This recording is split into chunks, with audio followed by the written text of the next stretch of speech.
Great Scott. Great Scott. Great Scott.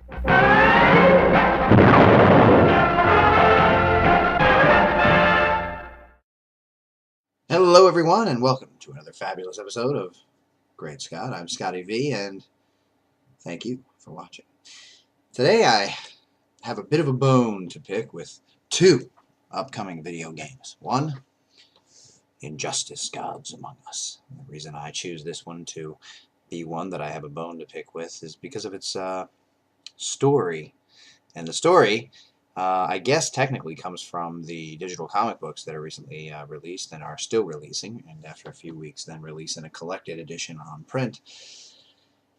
So maybe it's the comics that I'm trying to pick a bone with. Maybe it's DC. Maybe I don't know who it is. I've heard many fans talk about boycotts for various reasons, whether it's because of a hate-filled writer, whether it's because of a change to a uniform, whether it's because they think Superman's attitude is different than it's always been, or whether it's because they believe that DC has relegated Superman to third or fourth tier, and that every hero and their mother can take Superman on, and that Batman often does on a weekly basis and wins.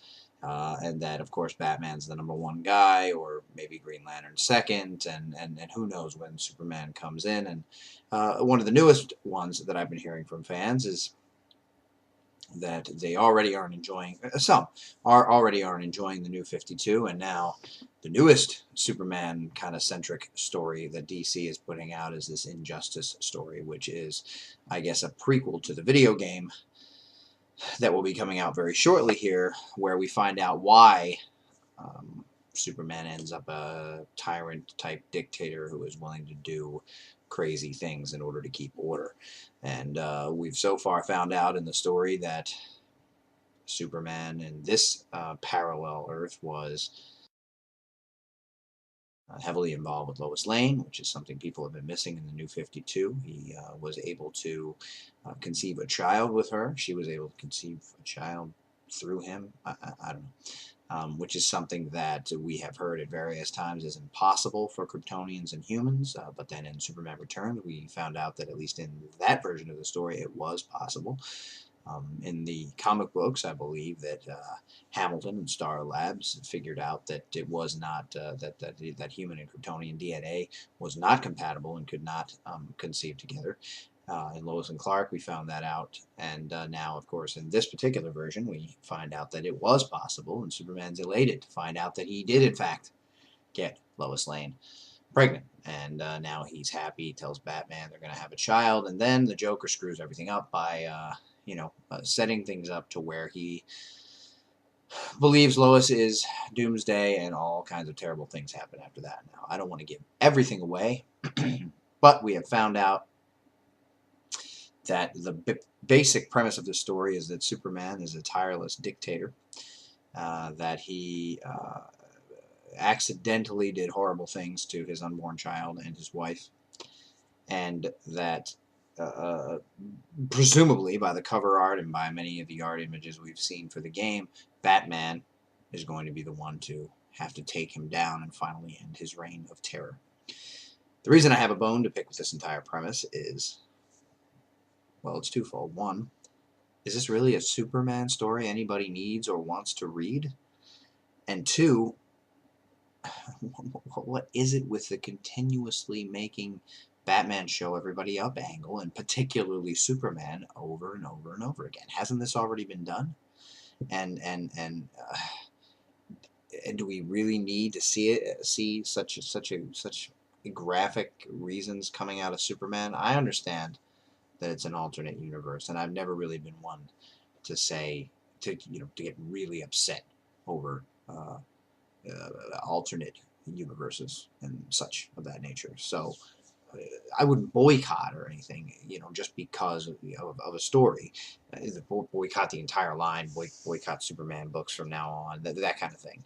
But I do question what the purpose behind it is, and I understand that the purpose behind this one seems to be so that the video game people who are interested in the game will spend more money on these books, and that everybody all around makes more money. I'm just really not sure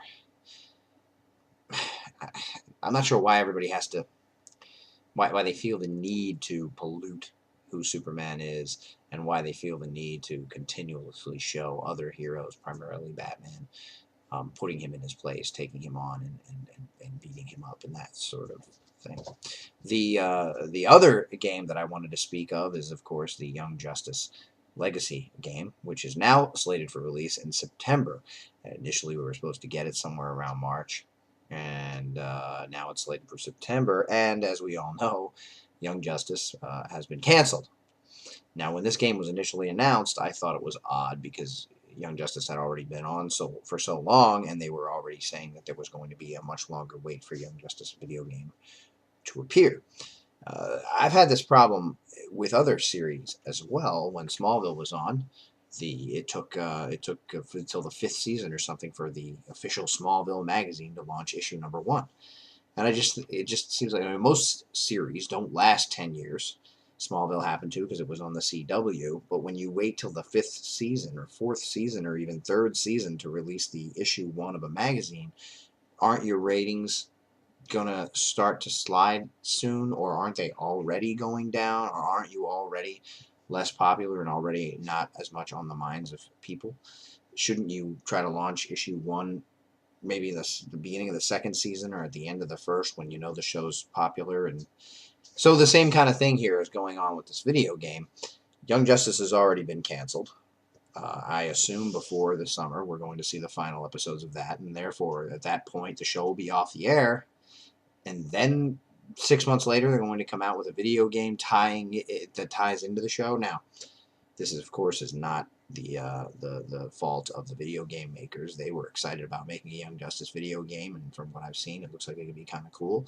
And at least it will allow we fans that want to live more in that area of the DC universe to have more adventures with those characters. And for those who like video games, I can't think of really any better way. Once the show's off the air and once the comic book's canceled, which it's already been, and the last issue has already come out.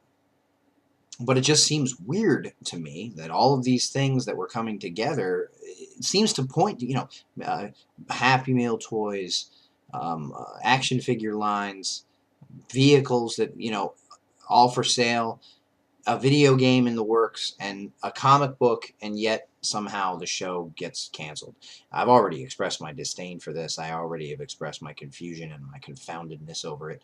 I don't understand any of it.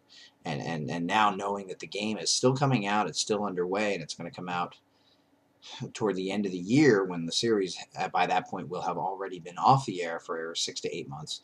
Just it boggles my mind even further. And if you can't see it, my mind is like completely boggled. Right? This is how I look when I'm boggled. Huh? That's basically me when I'll do it again. Huh? Yeah, that's me. I'm boggled. I don't get it. But anyway, I guess, I may try one or both of these games. I do love Young Justice, and, fighting games have never been my thing, although the DC Mortal Kombat one was pretty interesting for a while. It gets tiring after a little bit. I did play through the entire story part of the game, but then, I've always thought it was silly that Catwoman could take on Superman, or the Joker can take on the Green Lantern, or Wonder Woman can fight with Harley Quinn. It just seems, and in Mortal Kombat, I think they kind of gave it a premise, like everybody was made stronger by this interdimensional rift or something, and maybe they'll do that in this game as well. And of course, one of the recent polls that took place through the game, I think it was the game's website that's having this poll as to who will beat who.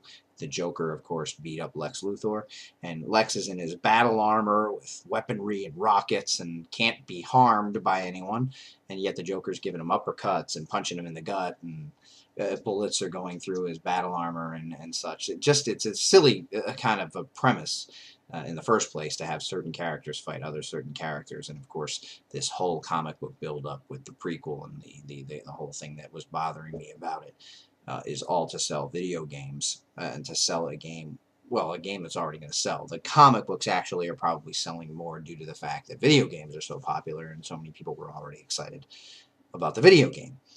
And the Young Justice thing, again, just very, very confounding. But if you, or people you know are excited and interested in buying these games, who am I to stop you? And I'm not saying boycott by any means.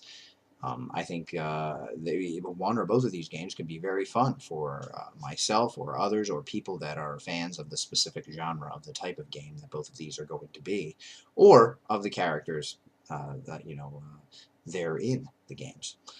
I just feel that it's an odd way that both of them have kind of come to life. But anyway, that's my thoughts. Thanks for watching, everybody, and remember, always look up in the sky.